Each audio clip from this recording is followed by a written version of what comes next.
All right, so we've spent a lot of time on the why data ownership is so important, especially now with AI. But today, we're diving into the how. Forget the theory for a minute.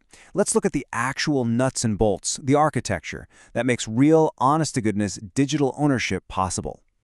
Okay, so this is the question, right? It's the big one. It's one thing to say, I own my data. I mean, that sounds great, but how do you actually enforce it? How do we get past these flimsy promises hidden in terms of service and build something where ownership isn't just a suggestion, it's real and it's automatic? That's exactly what we're going to unpack. And the answer, the huge shift in thinking, is this. It's not about writing better contracts. It's not about more legalese. The answer is in the architecture.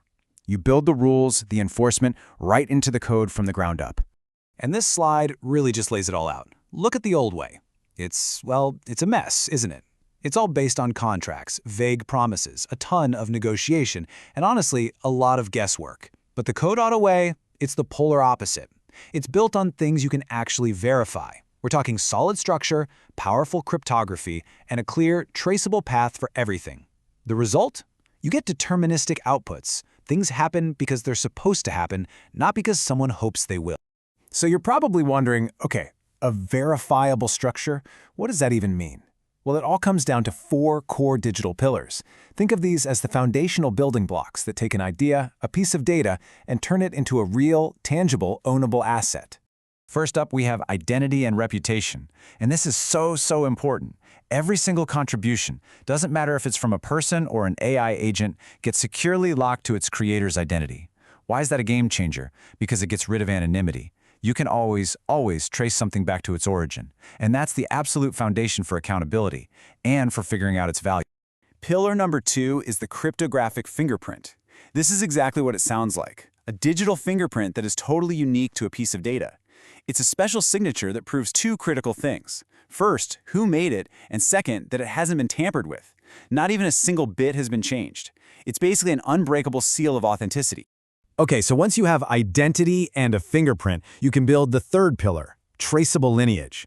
The system keeps a perfect, uncheatable history of everything that happens to that piece of data. You can literally see its entire life story, where it came from, who's used it, and exactly how they used it. This gives you total transparency. No more hidden uses, no more secret deals. And the fourth and final pillar that brings it all home is what we call policy-gated observable access. That's a mouthful, but it's simple. It just means that access isn't a free-for-all.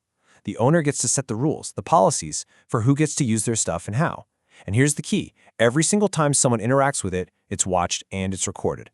Nothing happens in the shadows. So, what happens when you put these 4 pillars together? Well, something really cool happens. The results of the system, they stop being fuzzy or something you have to argue about. They become deterministic. They're just a direct, automatic consequence of the system's own rules. So what's the first big payoff? Ownership isn't abstract anymore. With identity, a fingerprint, and that traceable history all baked right in, ownership stops being some fuzzy legal concept. It becomes a hard, verifiable fact. It's part of the data itself. You don't have to argue about it because the system can just prove it. And the second outcome, usage isn't guessed. Because every bit of access is watched and measured, we're not estimating anymore. We know, with perfect precision, how many times a piece of data was used, who used it, and why. All that guesswork, gone. Poof. And this is where it all clicks together. This is the really powerful part. Look, if you know for a fact who owns something and you know exactly how much it's being used, then paying people for their work just becomes math. It's that simple. You don't have to fight over royalties in a boardroom. They just happen. They're an automatic output calculated by the system based on real measured usage. Now this whole thing, this entire grand architecture of ownership, it really all rests on one single simple idea. It all comes back to the very first step, the smallest possible piece of the puzzle. And this is it right here. If ownership is going to be real, if it's going to mean anything at all, it has to start at the level of a single contribution.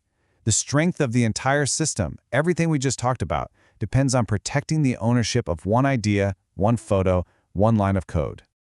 So that leaves us with a pretty big question to think about, doesn't it? If we can really build this, if we can weave ownership into the very fabric of our digital world, what does that world actually look like? What happens when every single creator is automatically and fairly compensated for what they bring to the table, no matter how big or small their contribution is?